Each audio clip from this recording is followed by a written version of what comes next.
పితా పుత్ర పవిత్రాత్మ నామమున ఆమెన్. జ్ఞానవాణి ప్రేక్షకులందరికీ శుభోదయము. ప్రియ సహోదరి సహోదరులారా, ఈనాడు మనందరము పునీత ఫ్రాన్సిస్ డే సేల్స్ గారి పండుగను జరుపుకుంటున్నాము. పునీత ఫ్రాన్సిస్ డే సేల్స్ గారు సాధుత్వము, దయా కనికరము గలవారు.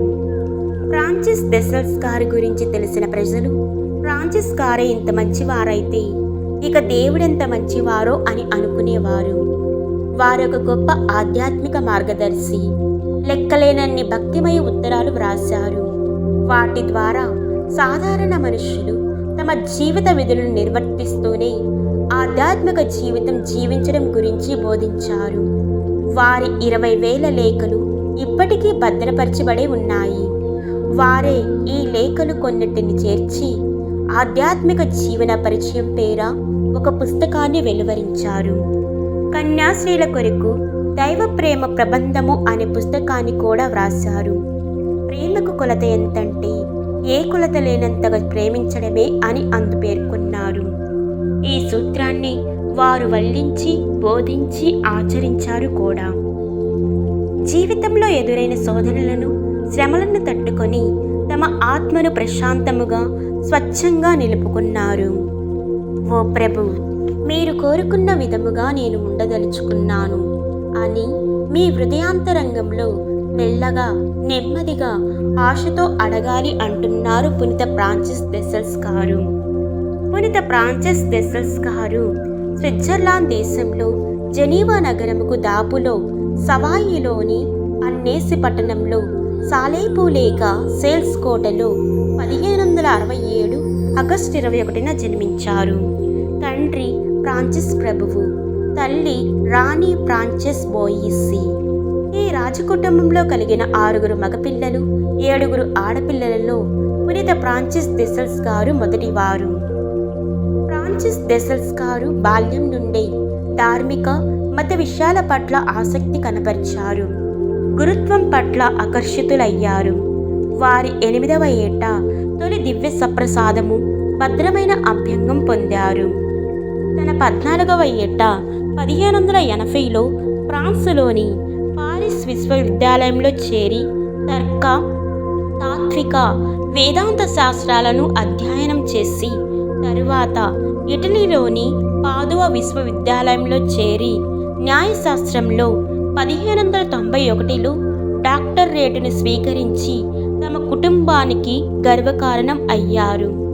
తండ్రి వారికి వివాహం చేయాలని వారికి ఒక అందాల వనితను ఎంపిక చేశారు.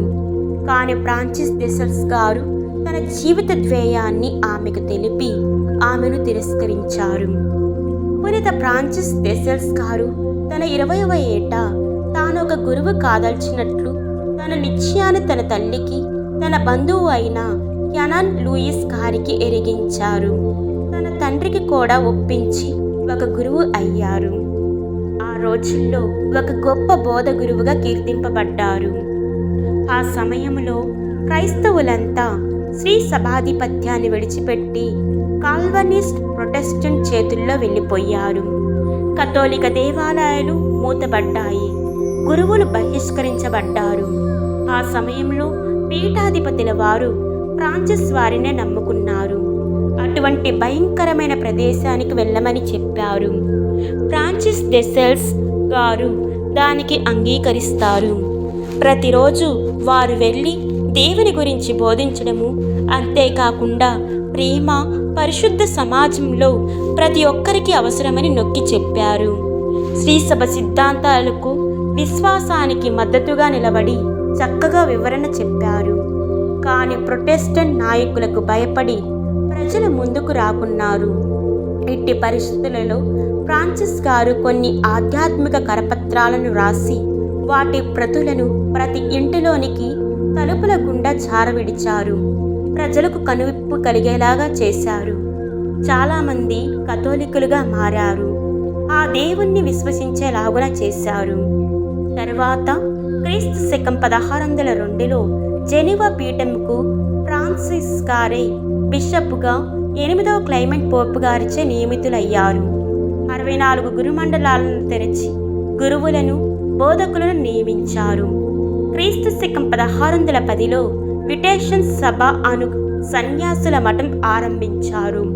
వితంతువులు, అనాథ మరియు ఒంటరి స్త్రీలను ఆదుకోవడం ఈ సభ ఉద్దేశంగా ఉండింది.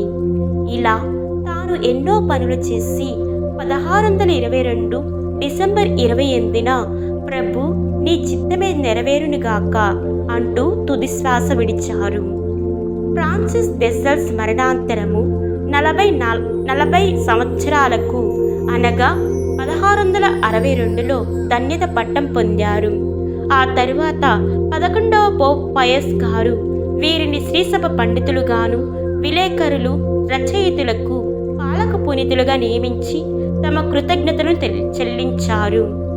ప్రేమ కోసం ప్రతిదీ చెయ్యి, ప్రేమకై ఆశించు, ప్రేమకై జీవించు అని ప్రేమ, మమత, మానవత్వము మూర్తీభవించిన మరో మనిషి అని శ్లాఘించారు.